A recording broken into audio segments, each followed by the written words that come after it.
Hello and welcome. Am I invoking high school English teacher? Because that is what I am desperately trying. As in, I wasn't trying, except for I looked myself in the camera and I was like, well, I'm switching videos because I look like a high school teacher. Maybe? Hello and welcome, I'm Kira Scrivener, and today I'm going to be talking about the Scarlet Letter. And I wanted to read the Scarlet Letter for a really long time, mostly because I loved Easy A, starring Emma Stone and Penn Badgley. Great movie, wonderful movie. Has some problematic issues, doesn't always age well, but just, everyone has their teen movie, and for me, that was my teen movie, and I loved it. So I was really excited. I didn't expect it to be glorious or wonderful, but I did know a lot of people read it in high school. No one even went near this with a 10-foot pole when I was in high school. However, I was not in the US, I was in Canada, which meant that we didn't read a lot about, like, this Salem and its architecture, and let's have a 1 hour and 48-minute introduction about the architecture and history of this book. Why? I have no idea. Surprisingly, I really, really enjoyed this book. However, I think that it has no literary value whatsoever.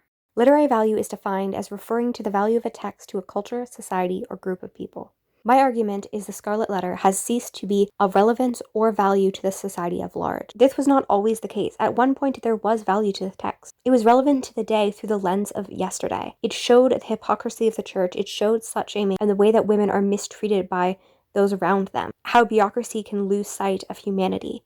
All of these things were relevant and beautiful in the day. However, it has ceased to be unique and has become obsolete in the way that it conveys, in that way making it impenetrable to the consciousness of today. The best example of its irrelevancy is the fact that one of the first results on Google is a definition that says a meaningless phrase that English teachers like to throw around to prevent students from doing book reports on anything worth reading. This is incredibly sad considering the long history of literary value. If we go back to the definition that says that literary value is something that impacts society, it becomes incredibly sad that when we teach people about literary value, primarily in high school, it is by books that have no resemblance to people's lives, thus making people disbelieve literary value and institutional education in English. And that is why I think that this book has no literary value, because it has ceased to have resemblance to the society in which it could impact. I do not see how especially a 16-year-old or a 15 or a 14 or a 13-year-old or an 18-year-old would get any benefit for it. Or me. I'm an adult. I've dealt with slut shaming. I know how annoying and frustrating and depersonalization it is. However, I just don't think that this is the book to talk about it. It's a strange book, an even stranger book that they're making high schoolers read this. I just don't understand.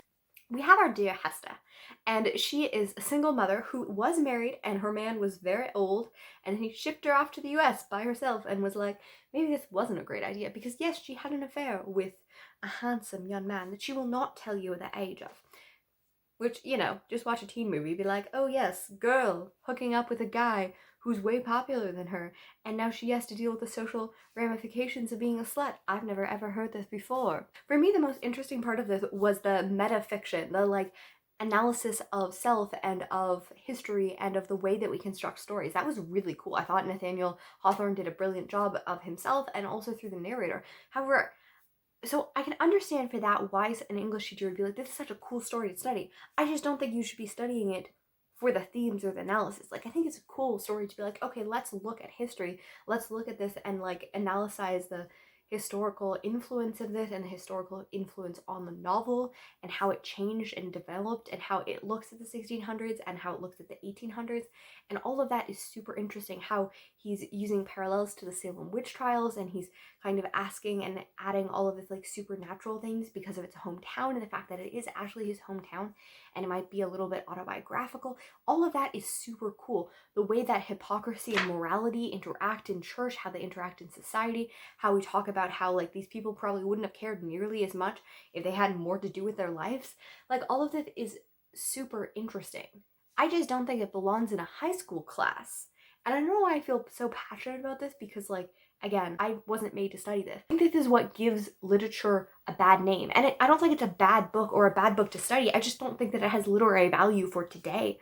I think that it has a lot of literary value to study. What English class did for me, and what I think English class should do to people who like reading and people who don't, is really create a story that they can relate to, characters that show why writing and themes and analysis can be really cool and interesting. I think that it can be really good when you can tie this to contemporary issues, when you can really talk about how this plays out today. I think that like The Kite Runner was such an interesting book for me because I had never learned about Afghanistan from any point of view other than the like era of terror and like really just the hatred and Islamophobia that dealt with like in the early 2000s. That had been what I exposed to. That's what I had been integrated and that's what I had grown up to. So to read this 2003 book, it's really about what it meant for an Afghani boy to grow up and, you know, live in a world where we would consider in the West completely civilized, and then to have that torn away by Americans and Russians in a proxy war. I was like, oh my goodness, I didn't know about that history. And then to relate and to have experiences and the analyzation of infertility and, you know, assault and rape and reputation and how we can feel jealousy, how we can make atonement for ourselves, and how we can find families outside of the traditional values that we often do. We can do better, and I want more interesting books in English class, but I think that for what the Scarlet Letter does, I'm just like, I don't know why you would teach this thing in English class. I don't know why you would assign this reading at all unless you're looking at it in a historical sense.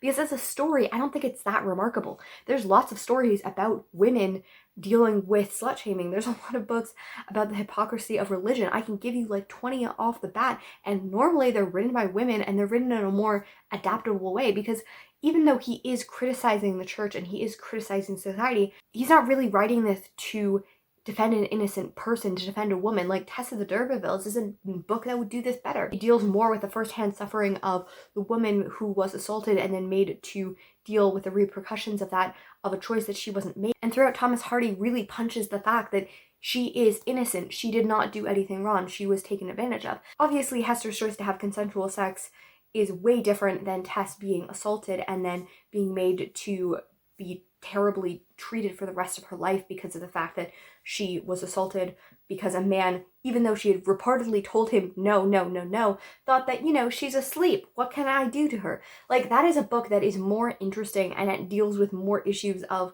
you know, when we talk about, we can really deconstruct, you know, you're asking for it and comments around that, and really like the fact that like he thought that he could have a way with him just because, you know, he thought she was beautiful, and then the way that men have double standards, because you have that story of Angel who's like, oh yes, by the way, I'm not a virgin, but you're not a virgin either. No, no, no. I told you that I had consensual sex with someone, and, you know, I needed to confess that before I had sex with you, but the fact that you had unconsensual sex, someone else assaulted you, that's unforgivable. I can't touch you. I cannot marry you. I'm going to abandon you and let you become desolate. Yeah, spoilers for Tessa D'Urbervilles. That's a much better analysis of what a lot of women deal with, a lot of, you know, people in general deal with, the double standards and stuff like that, and it deals with it in a much more approachable, readable, and like accessible way than the Scarlet Letter that is more obsessed with like the gothic and the Schurrier, and also takes almost 2 hours of an 8-hour audiobook to get to the main character's name being spoken. We do not start chapter 1 until 18% into this novel. Like, why would you make high schoolers read this book? I want it to be like all literary and analysis, but like, I just have a lot of feelings.